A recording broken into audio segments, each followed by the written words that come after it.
Entonces hablamos un poquito del concepto de lo que era el concepto de anemia, las anemias como signo biológico, las anemias en sentido fisiológico clínico, la anemia considerada como una enfermedad que no es una enfermedad, ya dijimos, estuvimos revisando que no es una enfermedad, la definición de anemia, ¿sí? Lo que es el síndrome anémico, las alteraciones orgánicas en el síndrome anémico, como las cardiovasculares, cutáneo-mucosas, las neurosensoriales, las digestivas, pulmonares y las renales.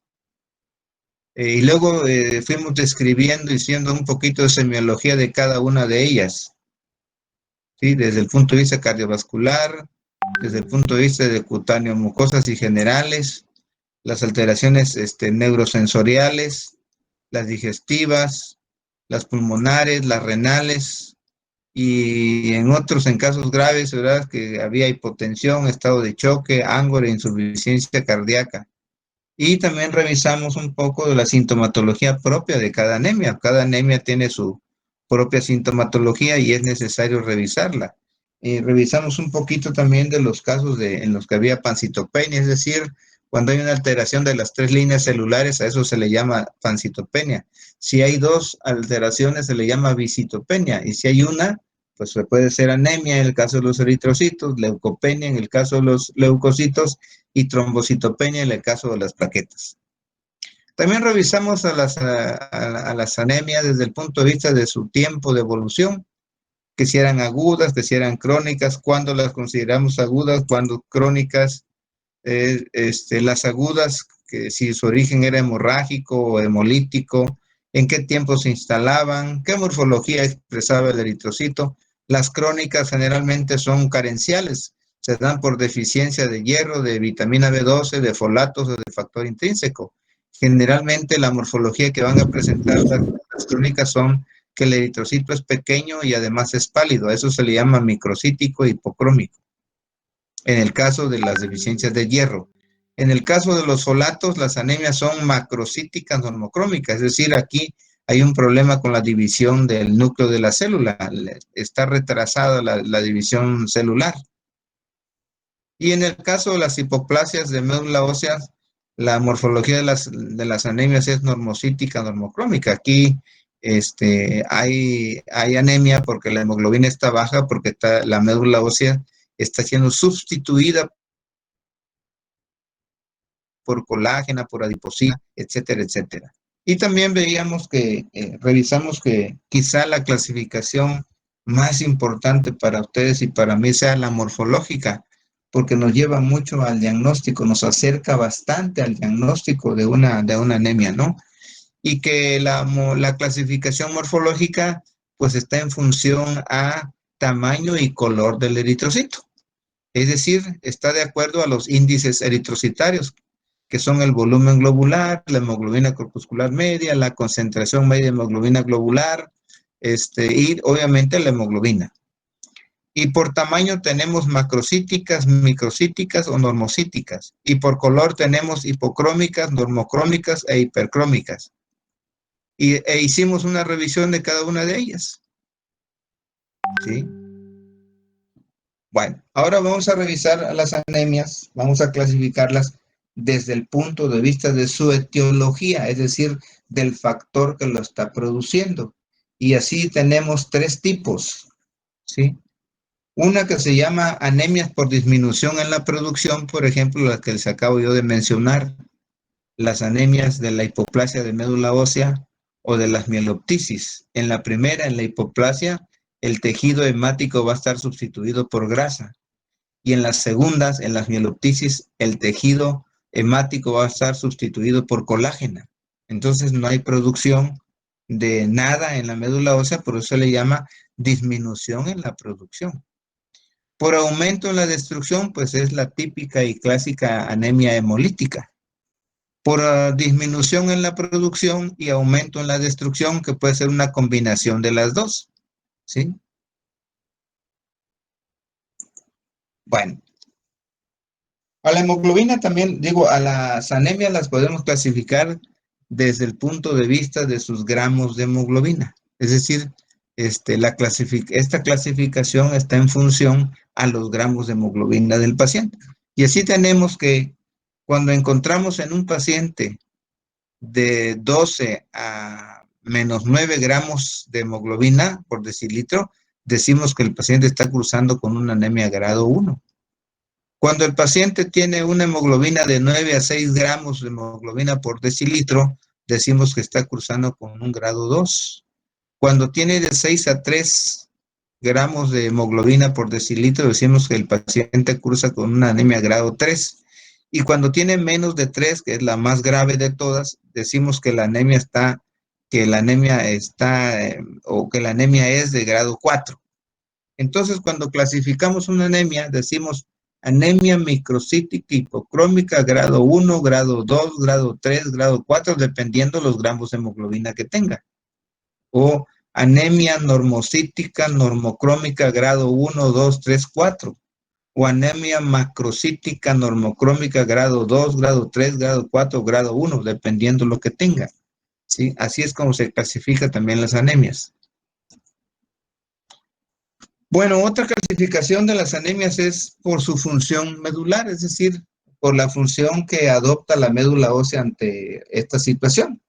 Y así decimos que la anemia es regenerativa cuando la médula ósea toma los nutrientes que requiere para la síntesis para la formación de eritrocitos, ¿sí? Por ejemplo, en el tratamiento de las anemias ferropénicas o el tratamiento con vitamina B12 con ácido fólico, nosotros lo que estamos haciendo es le estamos proveyendo de los nutrientes a los eritroblastos. ¿Para qué? Para que lleven a cabo su división, se conviertan en células maduras, ¿sí? Entonces a eso se le llama regenerativo. Es decir, la médula ósea responde al tratamiento.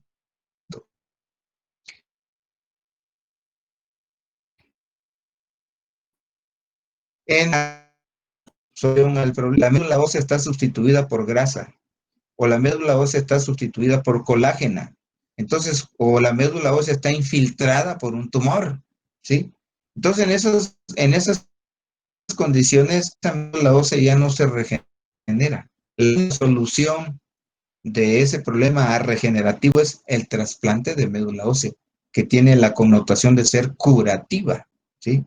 Entonces, las podemos clasificar las anemias de acuerdo a su función medular. Ok, bueno. Esto que vamos a dar, lo que era muy importante cuando entraran a la clínica, ¿sí? Entonces, ¿cómo estudiamos a un paciente que tiene un problema hematológico? Pues a través de 4 exploraciones. Una exploración clínica que se refiere al interrogatorio o a la anamnesis.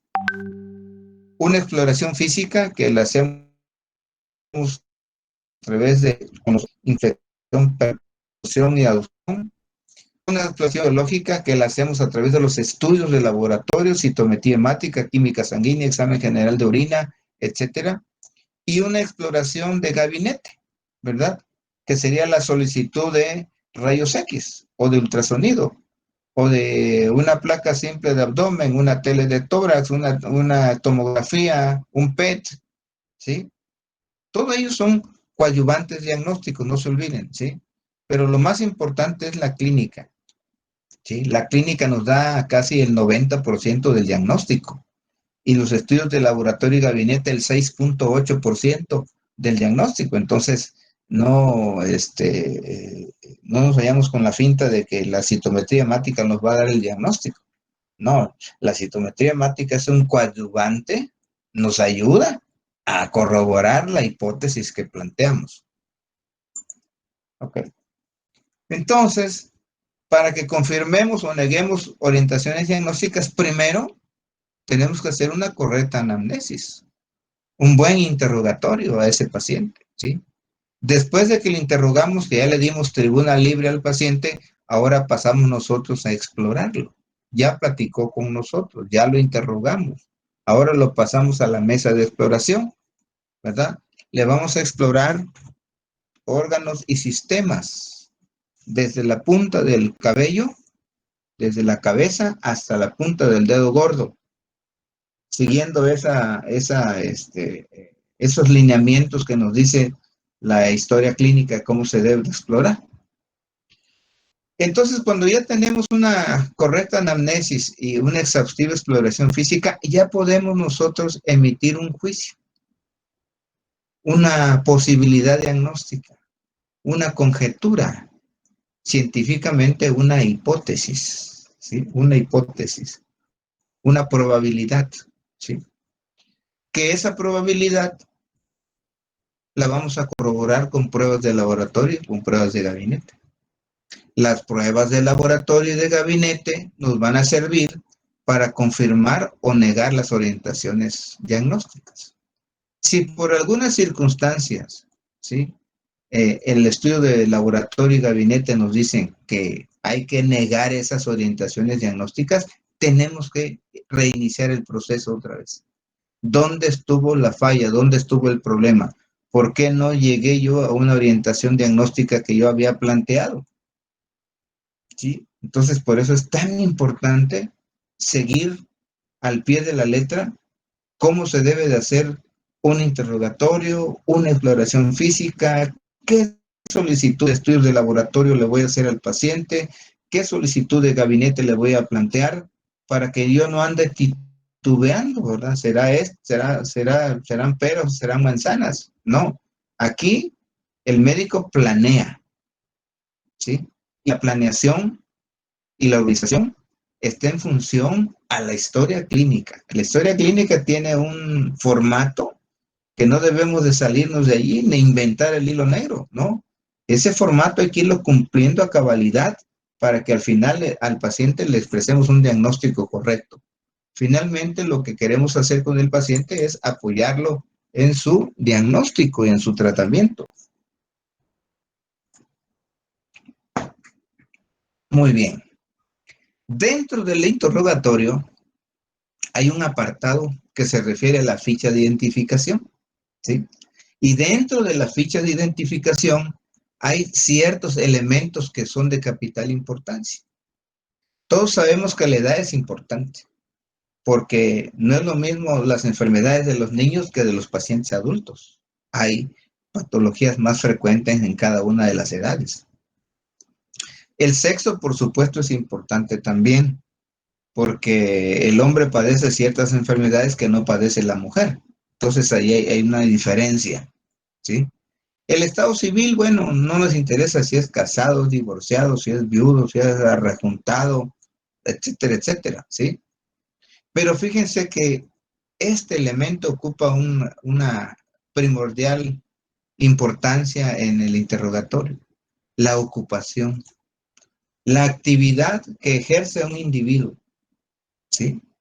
En hematología, la ocupación es fundamental para poder plantear un buen diagnóstico. No es lo mismo un campesino que un carpintero. No es lo mismo un herrero que un despachador de gasolinas. Cada uno de ellos está sujeto a ciertas enfermedades. No es lo mismo un ganadero que un campesino, ¿verdad? Son diferentes, aunque ambos manejan sustancias mielotóxicas para tratar los bichos de las plantaciones, de la milpa, del frijol, del arroz, de los plátanos, ¿sí? O para tratar el ganado, ¿verdad? Contra las garrapatas.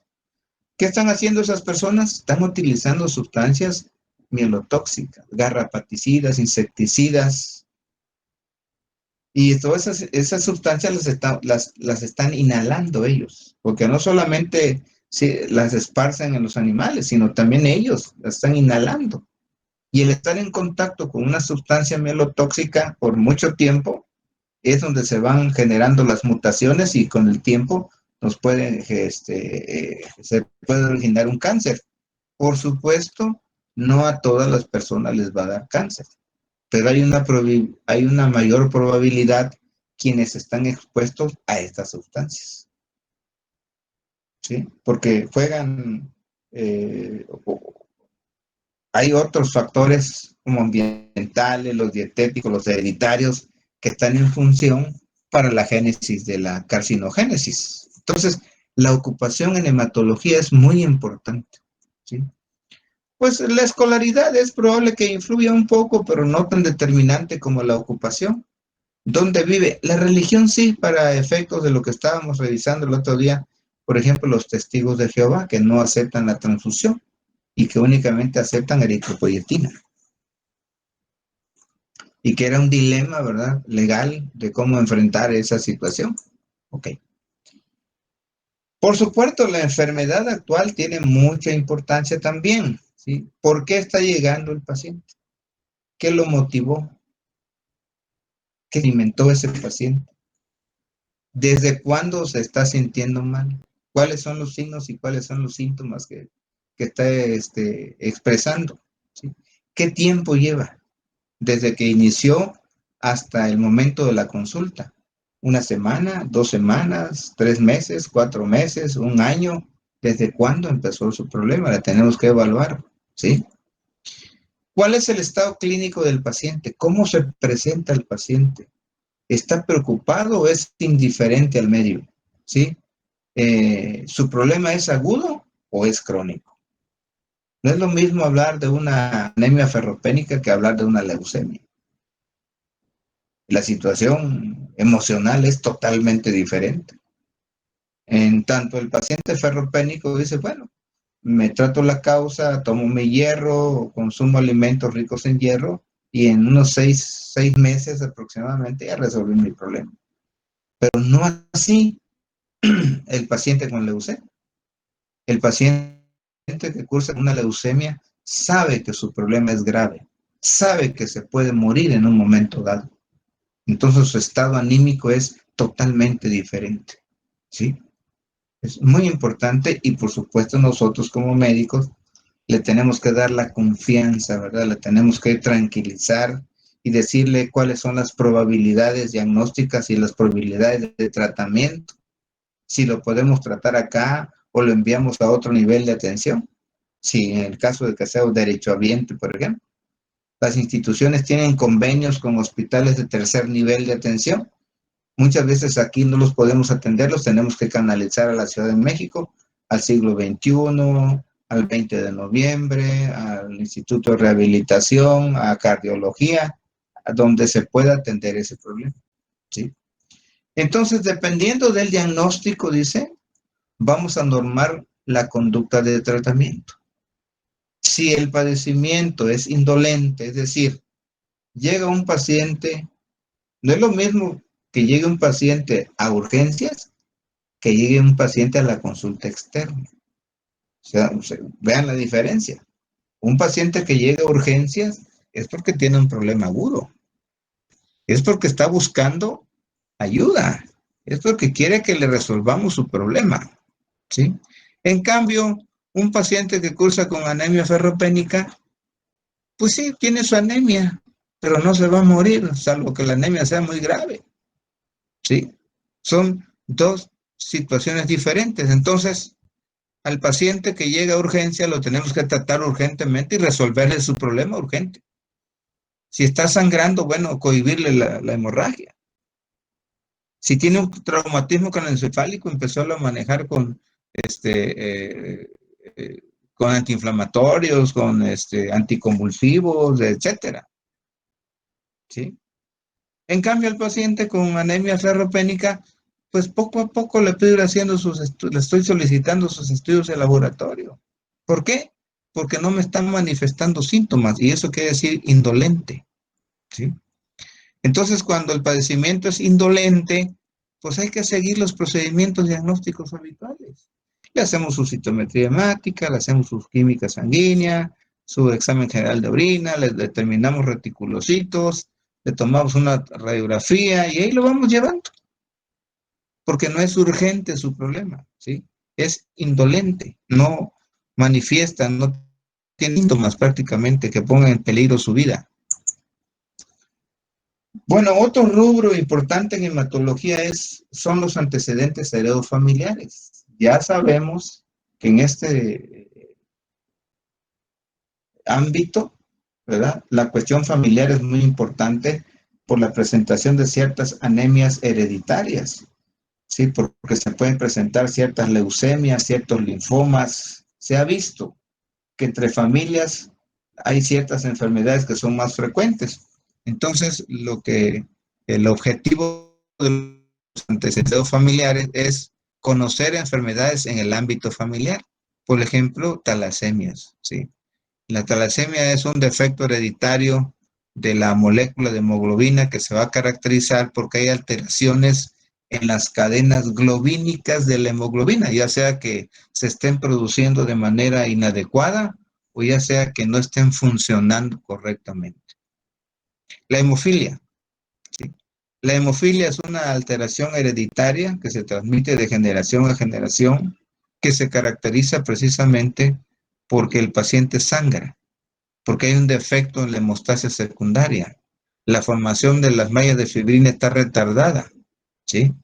Y eso va a estar en función a qué cantidad de factor tenga ese paciente. Si tiene disminuido el factor o su disminución es cualitativa o cuantitativa, ¿sí? En el caso de las anemias drepanocíticas, que también es una anemia de carácter hereditario, aquí el problema va a ser que se sustituye un aminoácido por otro. Y ese aminoácido que se sustituye va a generar una proteína híbrida. Una proteína que cuando se le pone una corriente eléctrica que se llama electroforesis, pues migra muy lentamente. Por eso es una hemoglobina S de slow, de lento, ¿sí? Entonces con eso vamos conociendo nosotros cuál es la probabilidad diagnóstica, ¿sí? Y también se ha visto que hay ciertos cánceres, hay ciertas leucemias que se dan en los senos familiares. Y así tenemos que los antecedentes heredofamiliares sirven para detectar, ¿sí?, cuánto aumento hay en la carga genética familiar a ser síndromes linfoproliferativos que están representados por las leucemias linfoblásticas, linfocíticas y linfomas. O se puede deber el problema a síndromes mieloproliferativos cuyos representantes son la leucemia granulocítica crónica, la policitemia vera, la trombocitosis esencial y eh, ¿cómo se llama esta? Eh, es mieloptisis, ¿sí? La otra es la mieloptisis, ¿ok? O los síndromes inmunoproliferativos que están representados por el mieloma múltiple y por ciertas gamapatías monoclonales, ¿sí? Entonces, aquí la inmunidad va a estar afectada totalmente, ¿verdad? En los demás está afectada la inmunidad, pero en estas, la inmunidad de tipo humoral en la generación de anticuerpos está muy mal. El paciente es proclive a procesos infecciosos, se puede morir de una infección, igual acá, ¿sí? Pero hay unas más graves que otras. Entonces, los antecedentes familiares en hematología y en el resto de las especialidades, pues son importantísimas conocerlas. Luego tenemos también otros antecedentes, como los antecedentes personales patológicos y no patológicos. ¿Cuál es el propósito de hacer este interrogatorio? Bueno, constatar qué enfermedades ha tenido ese paciente, ¿sí?, al momento del padecimiento. ¿Ha tenido infecciones virales? ¿Desde cuándo? ¿Y qué tiempo le dilató el problema? ¿Problemas bacterianos? ¿Se ha infectado ese paciente por bacterias? ¿Ha cursado con parásitos el paciente? ¿O ha tenido infecciones por hongos? ¿O a qué intervenciones quirúrgicas ha sido sometido? Lo operaron del hígado, lo operaron del vaso, perdí mucha sangre, doctor, ¿sí? O si es mujer, por ejemplo, si fue intervenida quirúrgicamente por una cesárea. En los hombres detecta hábitos alcohólicos o tabáquicos. Está demostrado que el alcohol es un tóxico para la médula ósea. Está demostrado que el tabaco es un tóxico para los pulmones. El 80-85% de los cánceres pulmonares está provocado por el tabaquismo, ¿sí? En el caso de las mujeres, aparte de las infecciones, es importante estudiar sus ciclos menstruales, ¿sí? Cada cuándo menstrua, cada 15 días, cada 10 días, mucho o poco, se acompaña de dolor, etcétera. ¿Cuántos embarazos ha tenido? 5, 6, 15 embarazos. Por cada embarazo hay una gran pérdida de hemoglobina, ¿sí? O ¿por qué ha abortado esa mujer? ¿Cuáles han sido las causas del aborto? ¿Un problema hereditario? ¿Un problema mecánico? ¿Sí? Y muy importante también estos antecedentes es la determinación de cierto contacto con productos mielotóxicos de manera profesional, lo que hablábamos allá en la ficha de identificación. La actividad es muy importante, ¿sí? O si esos pacientes o ese paciente está tomando ciertos fármacos.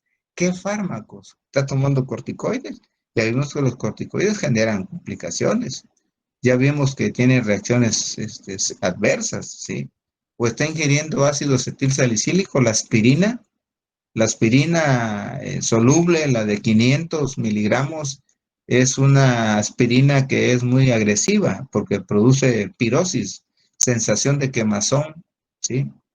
Y todo eso es importante, entonces los antecedentes nos van guiando, nos van orientando, ¿sí? Y bueno, la exploración física, que no es la excepción, es una parte importante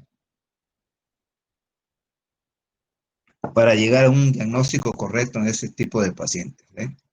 La exploración física la vamos a llevar a cabo con nuestros órganos de los sentidos, a través de una serie de estrategias o de métodos como son la inspección, la palpación, la percusión y la auscultación de órganos y sistemas, ¿sí? Tenemos que auscultar, perdón, tenemos que palpar ganglios, tenemos que palpar hígado, tenemos que palpar vaso. ¿Qué características tiene?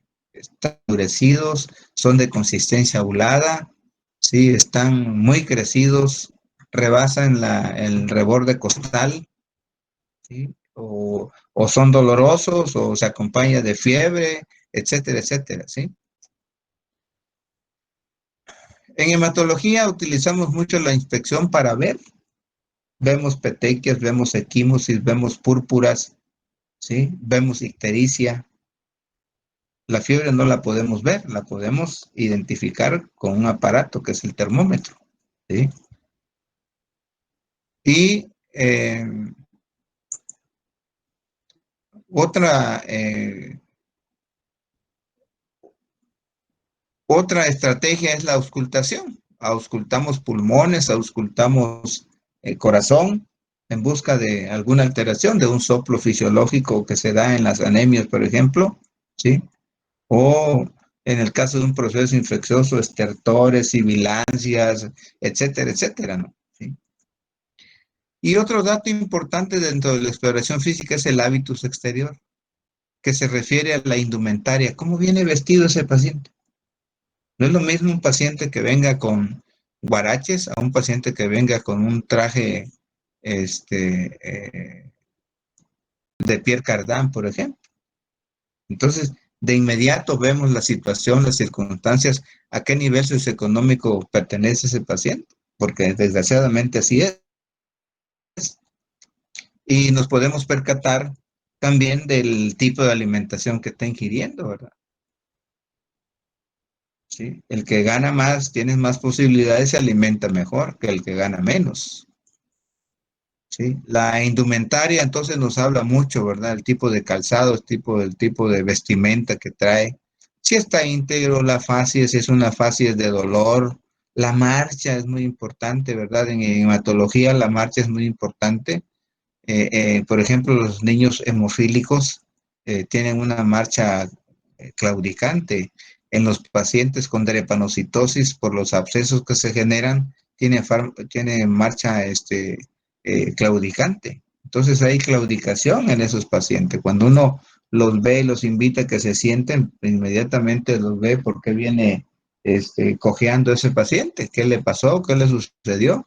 Y entonces vamos integrando mentalmente una serie de signos y de síntomas. Bueno, muy importante también auscultar las constantes vitales, ¿verdad? Conocer el grado de nutrición. No es lo mismo una anemia que una leucemia. En las leucemias, los linfomas y en los mielomas, el paciente está desnutrido, el paciente está caquético, el paciente bajó de peso. En cambio, un paciente con anemia ferropénica, pues su peso prácticamente está normal, salvo que tenga una complicación, ¿sí? El grado de ansiedad también se mide en función a eso, ¿no? No es lo mismo decir, bueno, cursa con una leucemia que cursa con una anemia por deficiencia de folatos. La leucemia en nuestro medio es sinónimo de muerte, lamentablemente, porque todavía, aún a pesar del avance tecnológico, nos hace falta mucho para atender de manera correcta, adecuada a los pacientes que cursan con una neoplasia. El examen de la piel en hematología es fundamental, es básico, nos da mucha información, nos provee de mucha información, ¿sí?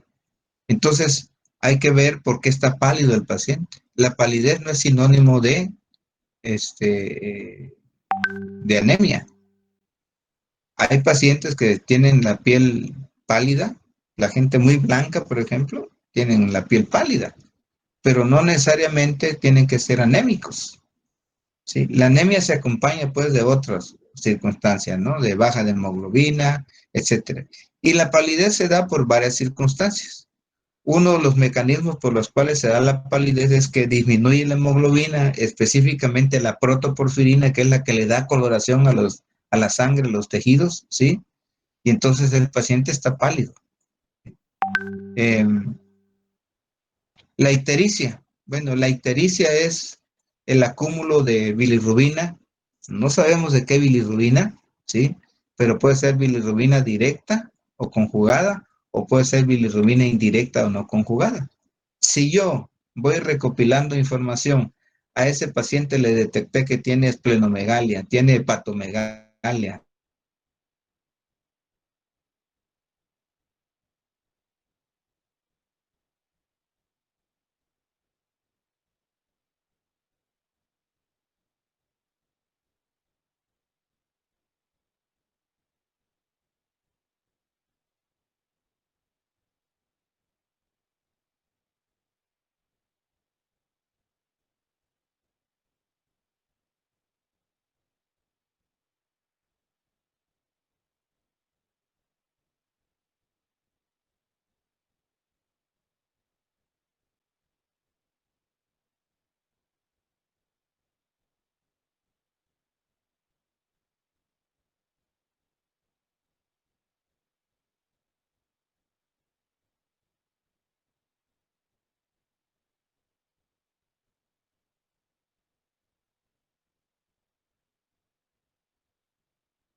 Creo que se le fue el internet.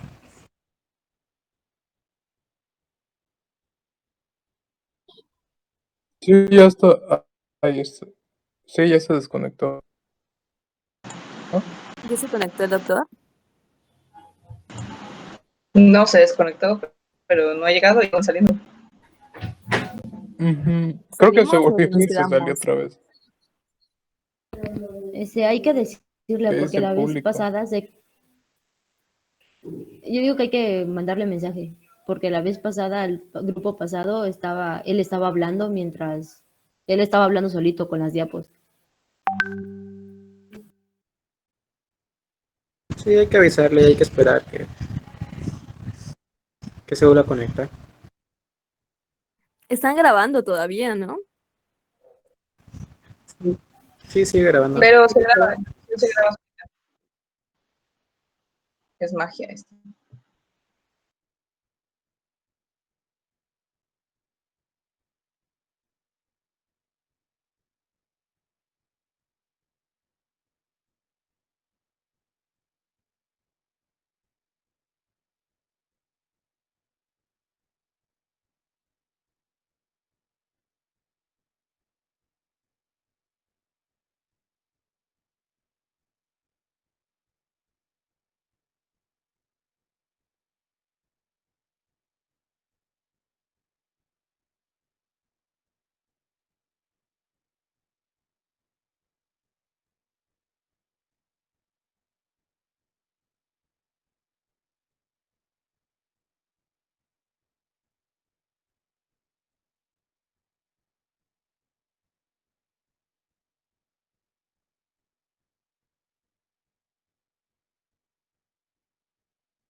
Perdón, ¿quiere jugar Pictionary?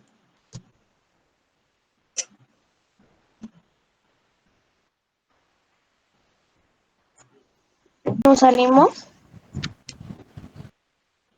No sé si quieren. O sea, si quieren jugar Pictionary, podemos ahorita jugar Pictionary. Descubrí una página para jugar y está súper cool. No sé qué es eso. Vale, ahorita les mando el link. Dale.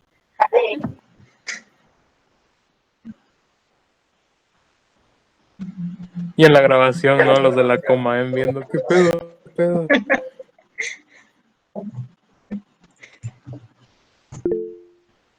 Ahí está. Yo no me quiero llamar Cora. ¿Cómo me cambio el nombre? F. Bueno, X.